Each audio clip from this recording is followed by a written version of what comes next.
Hi, this is Liz, and welcome to my podcast, Spiritually Speaking with Liz. I've got another fabulous guest today. Before we start, just let me remind you to like and subscribe to the YouTube channel and click the little notification bell.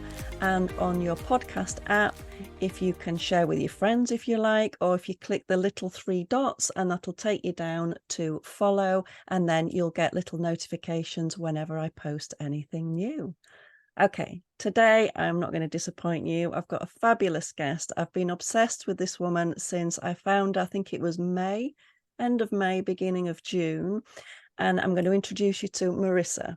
So Marisa Cranfil is the founder of YOQI, and she received direct transmission from Qigong masters and healers, as well as studying various styles of yoga, yin yoga being the biggest yogic influence for YOQI. Marisa has directed and produced over 200, it'd be a lot more now, I would imagine, Qigong and yoga videos using an endless repertoire of movements and postures. And she shoots them in the most amazing, they've just got better and better, I think. Your backdrops, the Santorini one, I was like, whoa, they are just amazing. So Marisa, hi and welcome. Thank you so much for joining me. Hi, Liz. Thank you. Thank you for having me. My absolute pleasure. So Marissa's currently on a around the world trip, basically, aren't you? Filming everywhere. Are you doing classes as well while you're going around, or is it just purely filming? Yeah, well, it started as the immersion in Greece. So I flew from Bangkok to Greece and then to Spain to teach, and then from Spain to California because my family's here and I have some personal things to take care of. And then we'll go back to Thailand. So it was literally an around the world ticket. Wow. Yeah. Yeah. Must be very tiring. The jet lag but the jet lag's okay. I have the skills with Qigong to, to reset my energy and everything. It's mostly just the the crowds, the delays, all the baggage, unpacking, packing. It's a lot of time that gets taken up and then acclimating to the new food and getting everything. So yeah, that's really what it is. Because after all that, that's work and you just want to rest. Yeah. But then there's actual work to be done. So yeah, it piles up. I can well imagine. So, can you explain to us how you came up with Yochi? What made you put the two together? Yes. Well, I started with a really strong meditation practice. That was really what I was into. Back when I was like in my teens, I was more athletic. I liked to run, I liked to swim, I liked to do gym stuff. So I felt like my body practice was pretty taken care of. I was stretching, doing yoga classes and stuff. So meditation was my primary practice for the spiritual side. And then when I went to China, I learned Qigong. That's another story we can get into. And so I started with the Qigong and I saw, okay, Qigong is a moving meditation. So it's was bringing everything together, the body and the mind and the breath and the spirit. And then when I moved to Thailand, there wasn't really any Qigong teachers. And Qigong wasn't that popular there. So I found a yoga school and my best friend was the owner. He became my best friend. And I started training in yoga and became a certified yoga instructor. I got really into that. So what happened is now I had a meditation Vipassana practice and I had a Qigong practice and I had a yoga practice. And I wanted to put them all together for my practice. And when my meditation master asked me to teach mindful movement at our Qigong retreats or our meditation retreats, I played with this and I was like, okay, let's do a little Qigong, let's do little yoga stretches. And it worked. And so that's really organically how Yochi came together. I intuitively just thought, okay, I'm going to name this Qi, like yoga and Qigong, because I really want to appeal to the yoga community. Mhm. I think yoga community is ready for this. So I thought with a name like that, yogis will identify in a way and say, okay, what's this style of yoga? Oh, it's more qigong. Okay, I can do that. That's interesting. And it really is working because I would say 70 to 80% of the people that come to train and certify as teachers of Yochi are already either doing yoga for over 20 years or are yoga teachers. So, yeah. That makes sense. I mean, I've heard people talk about Qigong for years. Oh, answer this question for our viewers and listeners. What is the difference between Tai Chi and Qigong? Sure. So Qigong is the mother of Tai Chi.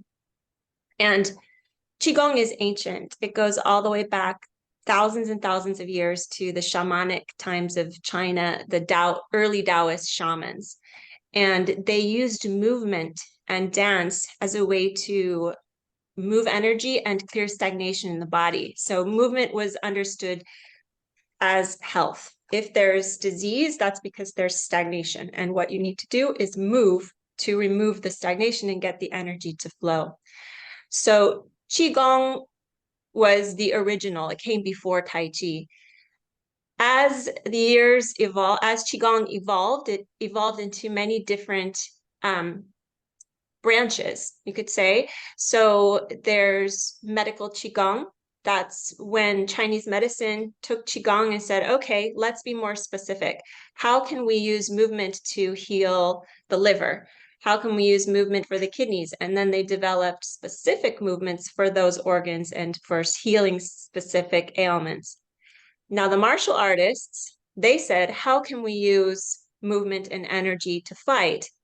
And they took Qigong and they created what is today the powerful system of Chinese martial arts, where they combined fighting skill with energy and Qigong. And that developed into Tai Chi. So Tai Chi Chuan is Tai means the greatest, Ji means polarity, and Chuan means fist. Or so it's like the supreme ultimate fist is the translation. And it's using the principles of yin and yang with fighting for health and balance. So when you learn Tai Chi, you're going to learn a set of movements, a specific set that are mostly based on fighting principles like punches, kicks, blocks, and strikes, and how to play with another opponent's energy. It's powerful, it's amazing, and it takes years and years to learn and master. Whereas Qigong, you can come into a class, not know anything, and get it right away. And that's really why I chose to teach Qigong, because I've studied Tai Chi Chuan, Chen style, and Yang style, and I love it, and I still do it. But I found it was much easier to make a video or to help people through Qigong than Tai Chi. Yeah. I understand that because I've been to Tai Chi classes a long time ago, and exactly that. You can't just dip in and out because it's the progression of the form, isn't it? You're building each time, adding the movements on each time, which is what I love about the Qigong. Because as I said, I found you on YouTube. You just popped up one day and I was like, oh, and it was the morning routine. So it was the start of summer. I was doing it barefoot out in the garden on the grass, and it was just, I just loved it. And so every day I let YouTube choose and it would bring up one of your videos. It might be the same one, it might be a different one, and some of the movements are the same, but it's easier to follow. But I found it more personally more powerful. I think probably because YouTube was picking for me, but it always seemed to be apt for what I would need for that day, like energy boost or whatever. And the different movements, I don't know, I just really connected with it. And we've had a terrible summer here, but the beginning, May, June, was really nice. So doing that outside every morning, early morning, just I felt very connected to that, very connected to the earth. And I've had frozen shoulders, and so I'm a yoga teacher, but I've not been able to fully do yoga still because I've got issues with one particularly, where I've found with the Qigong that it pushes me enough but without causing any aches or pains. So it's slowly been strengthening. Yeah. Yeah, this is one of the beauties of Qigong. Mm-hmm. And Yeah, it's very, it's a healing practice and it's gentle enough, but because of the repetition, which yoga doesn't have as much of course, yoga vinyasa, you do Surya Namaskars over and over. But Qigong, we do one flow and we just repeat the same movement. So if you're doing like separating the clouds like this, and you're rotating that shoulder joint so softly and smoothly, it's actually healing. And it gives you the opportunity, if you have pain, to modify and to not go to your maximum range of motion, but you can modify it and you can slow it down, right? And breathe through it rather than in yoga where it's just yoga is different. It's a lot more there's more weight bearing exercises, which are great for bones and building core strength. But yeah, if you have an injury, putting your weight on the injury is not going to be helpful. So yeah, Qigong, that's why I believe they complement each other so well. Is one yoga is more yang, Qigong is more yin. Yeah. Yeah, no, I agree. I think they're a very good balance. So for you, which came first, Qigong or yoga? Qigong came first. Mm-hmm. I mean, I was doing yoga. I'm from California. I was born here, so I was already taking yoga classes when I was like 17. But I didn't really know what yoga was. I just would go to a class and do what the teacher said, you know. So it wasn't a practice that I would come home and do on my mat by myself. Mm-hmm. Qigong was. It was something I learned in China. I was practicing it at home. I didn't start doing yoga as a personal practice until later on. Yeah. So with the Qigong, um, I I discovered it in China actually, because I was a student at the university. So I was at Zhejiang Dashui, which is in Hangzhou. It's so beautiful there. It's famous for their Lake Shihu, and they have botanical gardens. And I was studying comparative religion and Chinese language. So I was taking a Chinese language class with students from all over the world, Africa, South America. It was amazing. And we had to communicate in Chinese.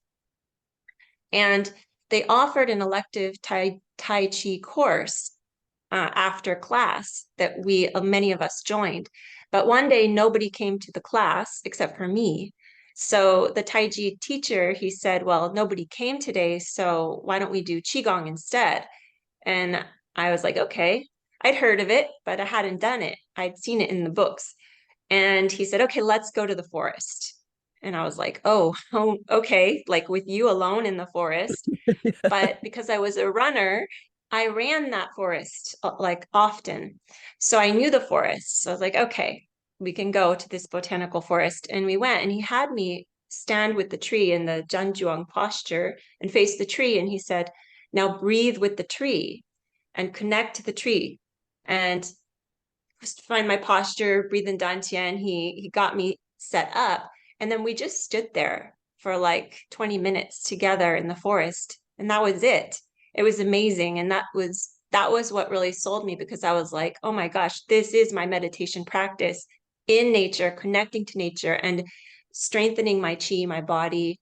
And I understood right then what the Tao was and this path of the Tao. So that was really the initiation into Qigong, and what what inspired me to continue finding teachers everywhere. I continued training Tai Chi in different parts of China, and everywhere I lived, I would find a Qigong Tai Chi teacher to study with. And finally, because I wound up living in Thailand most of my life, most of the time, Master Mantak Chia, he's in Chiang Mai in the north of Thailand. He's Thai Chinese, and he has a beautiful Tao Garden center there. And so I wound up going there to get my certification to teach. So his school has a lot of influence on my style of Qigong, but also it's from many different styles of teachers that I've learned with. And through this, I actually developed my own style.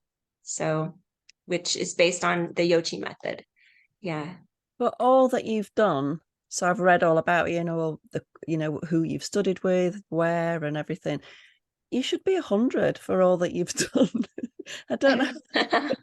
I don't know how you've managed to do all this in a relatively short space of time. You must have been studying an awful lot. Yeah, that's all I've done. Like since I was 18, I knew this is what I want to do. And of course I was working for my family in Thailand, but what that gave me the opportunity uh, to study with all these teachers and continue traveling around Asia and much more easily. Yeah. So that was the fashion business, wasn't it? Your mum's very well known for Thai silks. So it was, Yes.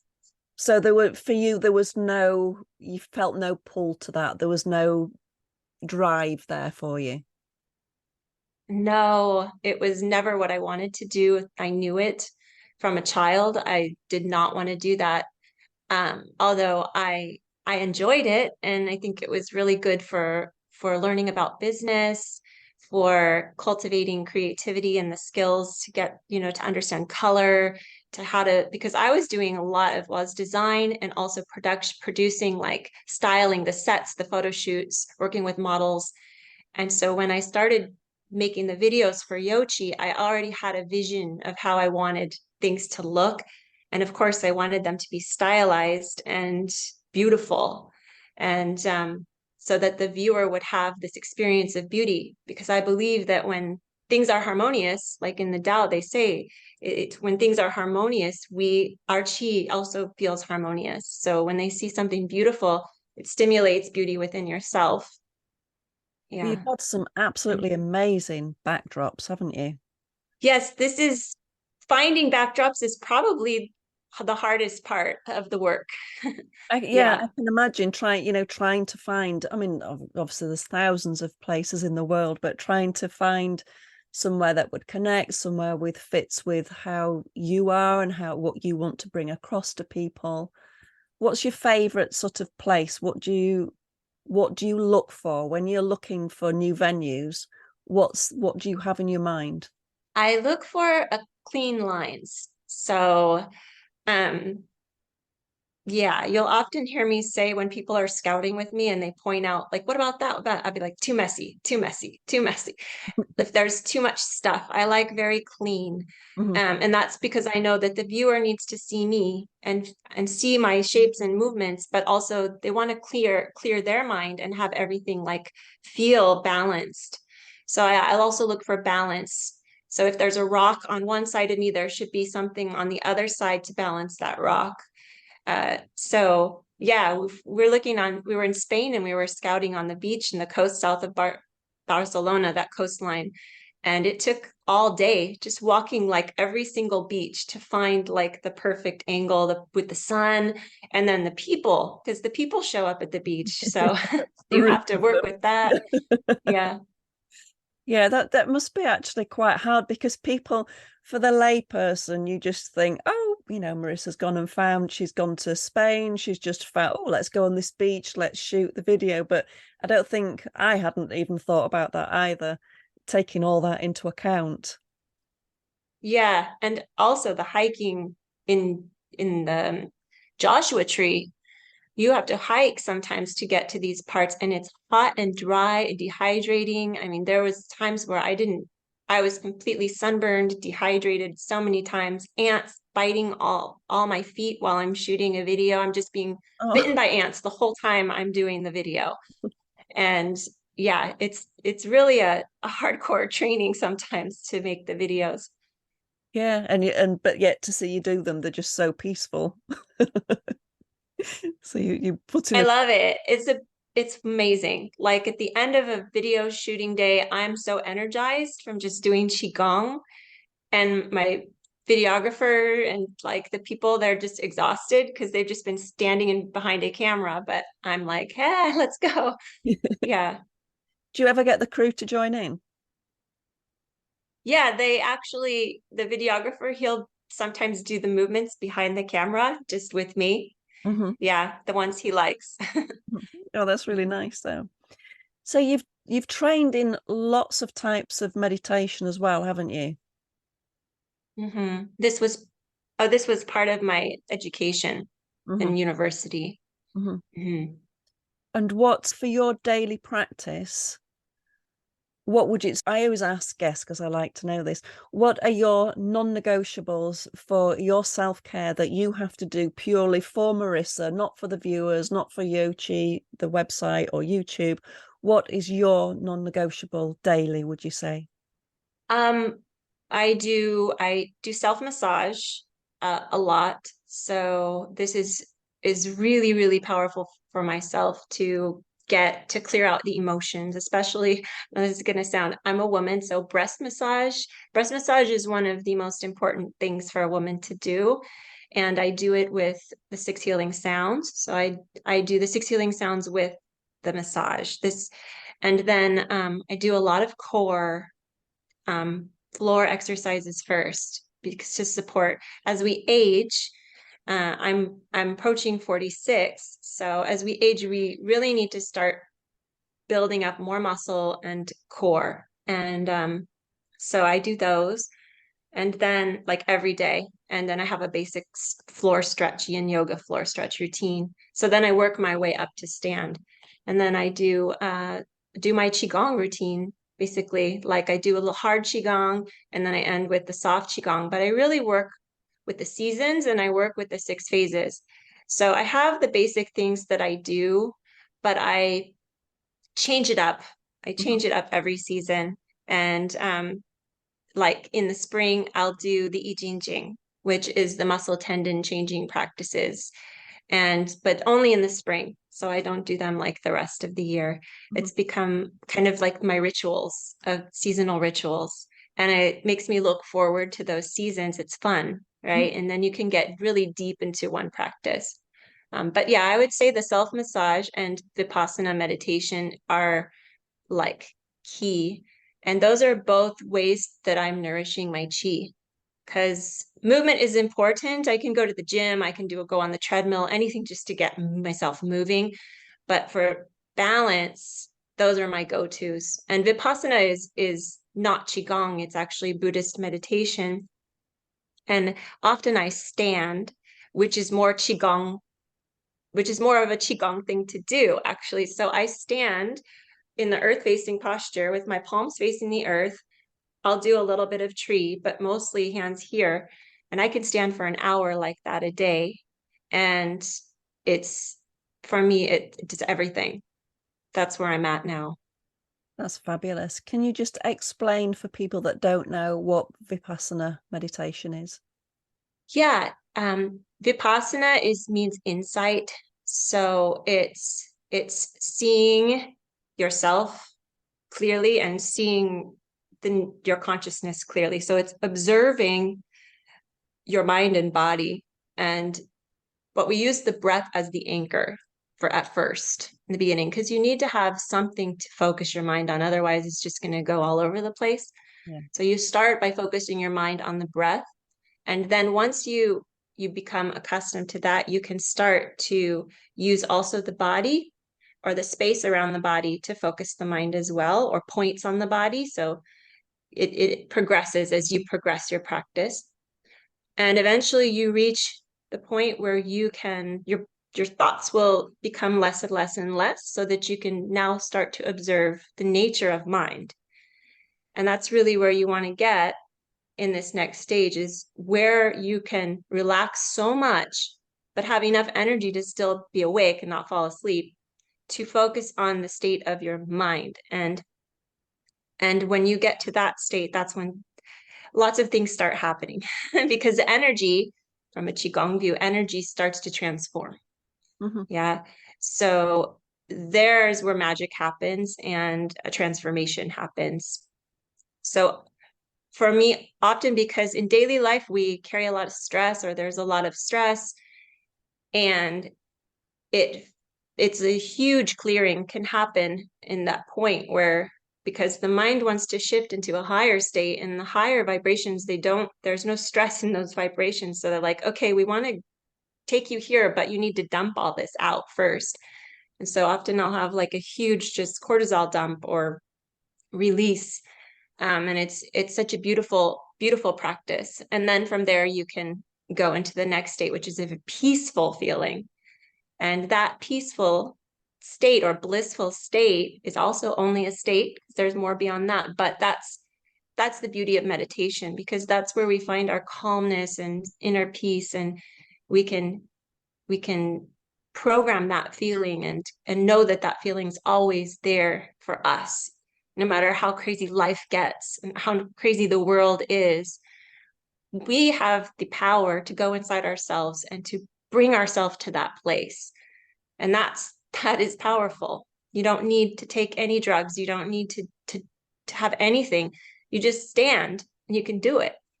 It is an Yeah. incredible meditation. I think is an incredible thing, and a much maligned thing. I think it's seen as hippie, or it's not understood, and I think it should be brought into schools mainstream, because I think it's so important to connect to yourself. So a lot of people go on, it's normally like 10 days, isn't it, Vipassana courses where it's total silence, and you're being trained in this. So obviously we can't do that in a few minutes, but could you, so for anybody that's thought, oh, okay, I like the sound of that, could you give like 4 or 5 tips of what somebody could do to get to that focus point? So they could either be stood like you do, or sat straight with the back nice and tall. What could you suggest for people? So the way that I teach it is, the first step is to tune in to your physical body and structure. This is because you need to bring your mind in, connect into the body and ground. Then the mind can start to relax. So if you want us to control the mind or stop the thoughts, these are the way they say it, but to bring the thoughts down and become aware of awareness, then you need to start with the body. So awareness of the body, first find your structure, whether it's standing or seated. So when standing, we have like specific Wuji posture alignment principles. Those are on my VOD library. There's a video that I take you through the 5 keys to set up your posture. And those 5 keys can be applied to sitting or standing. So the first is to relax the joints and, set up the structure. So if you're seated, you would lift the pubic bone up. And this can be done in a chair or in half lotus. Lift the pubic bone up, sink the tail down. So reduce the lumbar curve just a little bit, tuck the chin in so that you're lengthening the back of the neck and you feel that spine long.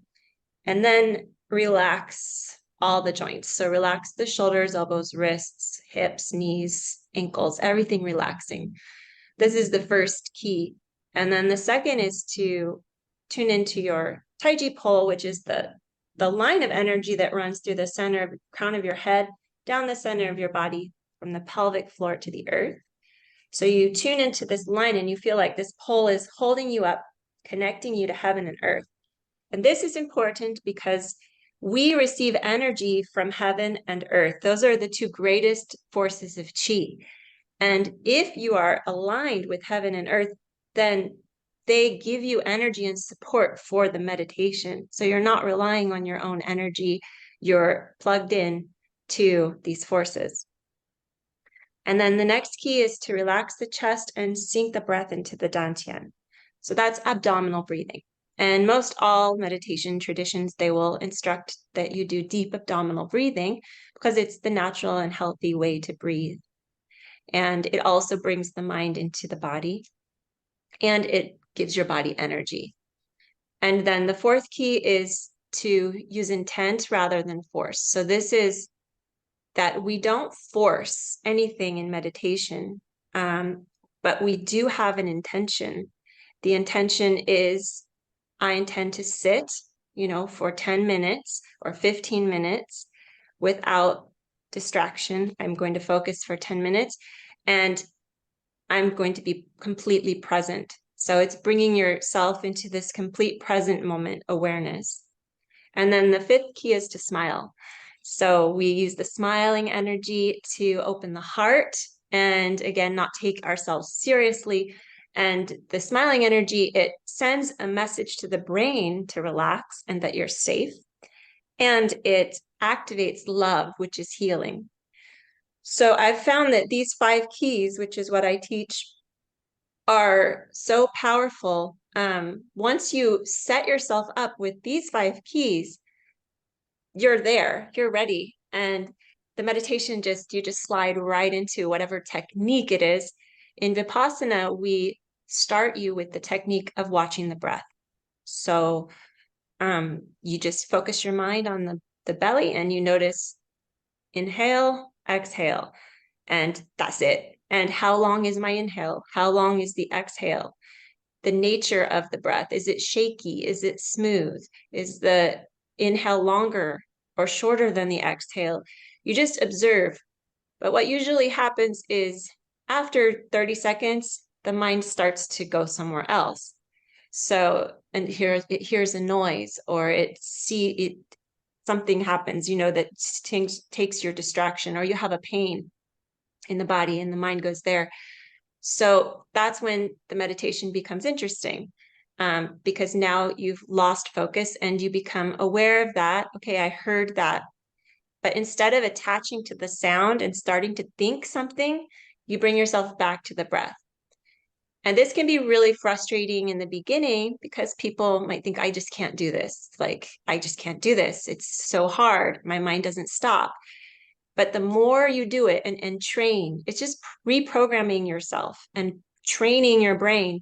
The more you come back, the more you come back, those distractions will have less hold on you. So you will hear it and you won't even go there. You'll just know there was a sound, but you're still focused on the breath. And then lots of things can keep going. Like temples in Thailand are so loud and so distracting. They're not peaceful at all. People might think Buddhist temples are peaceful, but they're so loud. So it's like part of the training. They say,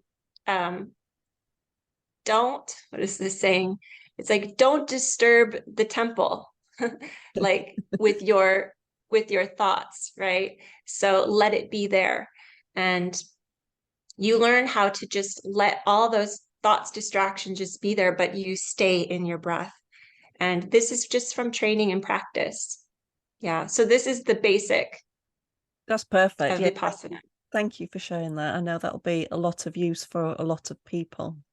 Something else I wanted to ask you about, because I noticed when I was looking at your website and reading up about you, that you have another business called Tree Spirit, which is about you've studied shamanism in Thailand. Now everybody seems to link through shamanism for me for some reason. I've just got a real interest in it. So could you explain to us what that is, what you studied, what a spirit house is? Because I think your videos of it, I think it's just beautiful.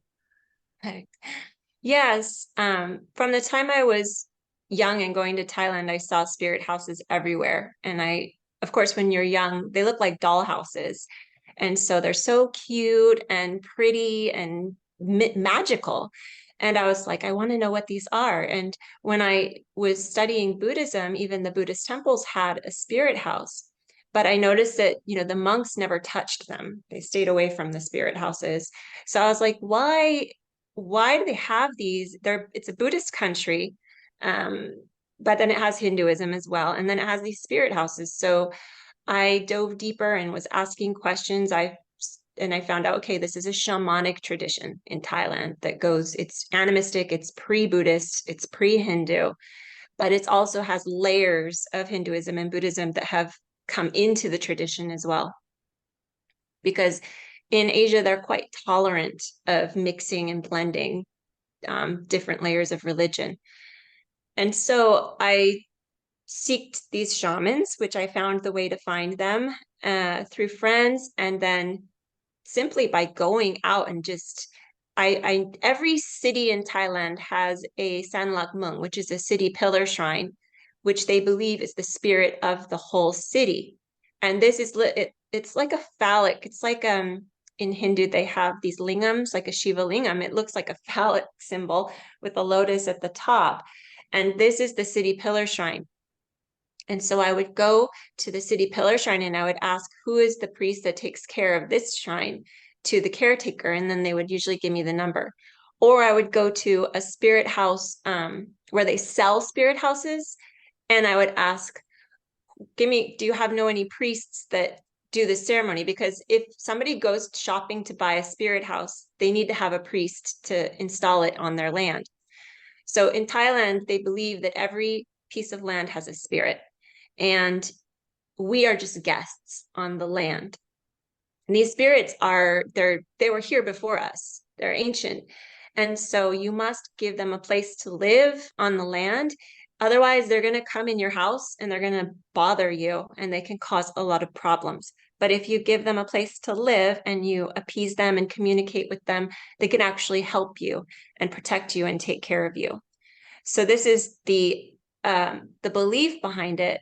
But later, there's actually two spirit houses. There's the Sanjiao which is that one. And later, when Hinduism came, they brought in a second one, which is an angelic palace. So there's a house and there's a palace. And the palace has the angel inside, and he is connecting to the heavens, and the other one is connecting to the earth. And so you can call upon him to protect you as well. And this angel, he's like a radio station. I always say, like, you can just dial in, you pay respect, you light the incense and candles, and it's like you're tuning your radio station on that spirit house to him. And he's like kind of there for everybody in the whole country. So everybody's tuning into him. But each house, when it comes to the land, they have their own particular spirits. So it can be very different at every house. They can offer different things to the spirits because different spirits like to have different things. And so it was very fun to do all this research and go out and study with the shamans on how to do the ceremonies and the rituals. And I was writing a book at the time, but then I switched to do YOQI, and then I couldn't finish it. So that's going to be maybe my retirement project, but the website is still there with all of the blog posts that I had done and pictures and videos. And it did influence my Qigong a lot. I mean, because I have an understanding of how Asian culture connects to the land, to the ancestors, and to the spirit world. Yeah. I was fascinated by it. I just thought it was the nicest thing. And it makes so much sense, doesn't it? It makes total sense to me. So do you, at your home in Bangkok, do you have one? Yeah. Every condo, I live in a condo, so we have a beautiful teakwood spirit house. And when I moved in, because I just moved in January to a new place, the first day that I moved in, I went and I paid respect to the spirit house to say thank you, and I'm here, and like, please bless me and welcome me to this place. And yeah, and so normally it's the guards and the maids that usually pray every day, or the staff. But the people that live there, we don't necessarily pray every day, but on holidays we do. So there's certain times of the year where it's important to pay respect. And those are usually astrological days. Mm-hmm. And do you have at your family home in the States, do you have one? No, I don't, because we live in a condo here too. But I had imported a bunch, and what we wound up doing, so my cousin has one at his home that I did the whole ceremony with them. So that's really where the spirit house is. It's beautiful. And then the Four Seasons in LA has one of my spirit houses. Oh, wow. Somehow. Like, it got there through a Thai person. So yeah. Oh, that's really cute. I like that. I think it's such a lovely way of bringing all the culture together, bringing everybody together. And like you say, that it ties in perfectly with you, with that connection of the earth, that connection with the heavens, with the energy, with the flow. I just think it's perfect.